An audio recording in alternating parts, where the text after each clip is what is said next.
What is up, guys, and welcome back to McAdee's Entertainment. I'm your host as always, Adam McGahee.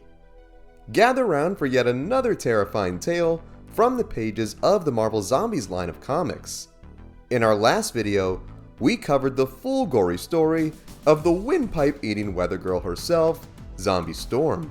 I will have that video linked in the title card and the description below. In today's video, we'll be going over the full legend of the stomach-slurping snowman, Zombie Iceman. No, not even our boy Bobby Drake was able to chill from the deadly virus that turned him and nearly every other super from his Earth into flesh-eating monsters. His tale is sadly as brief as a snow squall, but without further ado, grab a cold one, sit back, relax, and enjoy the full gory story of Zombie Iceman. Who is he? Zombie Iceman, like most of the supers of his world, was infected with an alien illness that turned them into hungry but still intelligent undead zombies. He made his first appearance in the pages of Marvel Zombies Dead Days #1 back in 2007. He comes from Earth 2149, but his chilly mutant origins pre-infection were very similar to that of his main universe counterpart from Earth 616. This all changed though one awful day when a zombie version of Marvel's Superman the Sentry came to the planet and infected the Avengers, converting them to his unholy cannibal cult. The zombified heroes then stormed the city streets, where they tore apart every poor citizen that got in their hungry path. As the infection spread like wildfire, Iceman joined his fellow X-Men and the non-zombie heroes at the time aboard the S.H.I.E.L.D. helicarrier, where they discussed strategy on how to fix things. Scientists like Reed Richards and Tony Stark were tasked with finding scientific solutions to the threat, while Iceman and the rest were sent to the New York streets to fight off the horde and save who they could.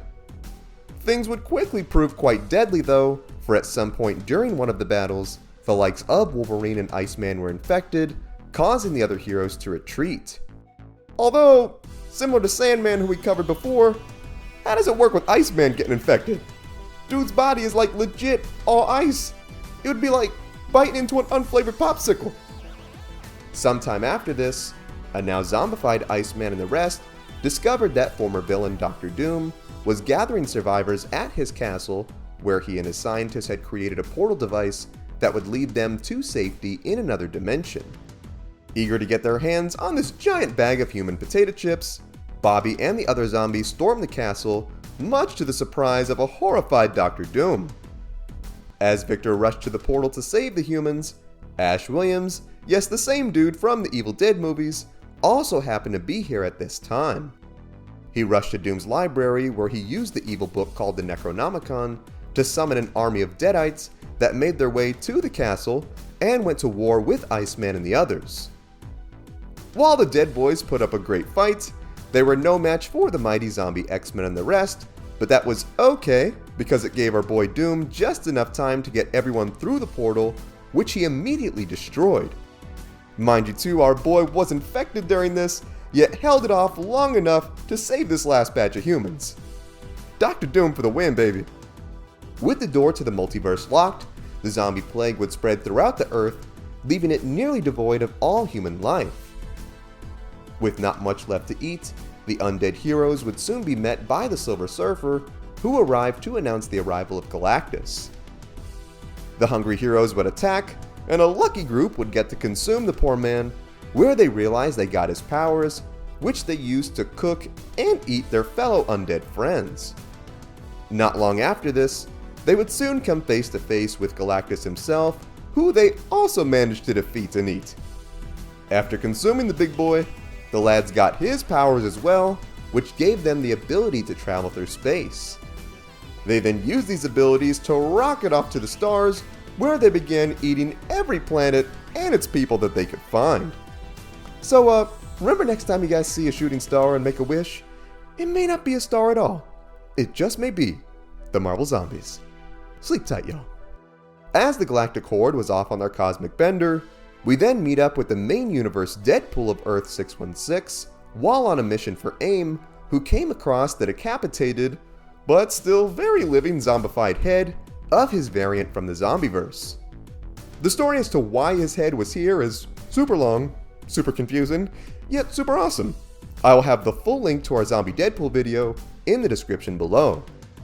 Eventually becoming besties, Deadpool went to help his bodiless counterpart and wished to return him back to his hellish homeworld. With the help of two AIM scientists, he kind of unwillingly got to go with him. Deadpool later discovered that within the swamps of Florida was a portal that would lead them back to the Zombieverse. Being pursued by agents of AIM who were also after the head, Deadpool got his hands on a blimp and tried to escape, but was soon attacked by Zombie Iceman and Firebird, who had somehow managed to survive the cosmic zombie attack from before. As Deadpool dealt with the likes of Thunderbird, Deadpool's buddies, Dr. Betty Swanson, Zombie Deadpool's head, who we'll call Headpool, and Bill were forced to deal with a very hungry Zombie Iceman.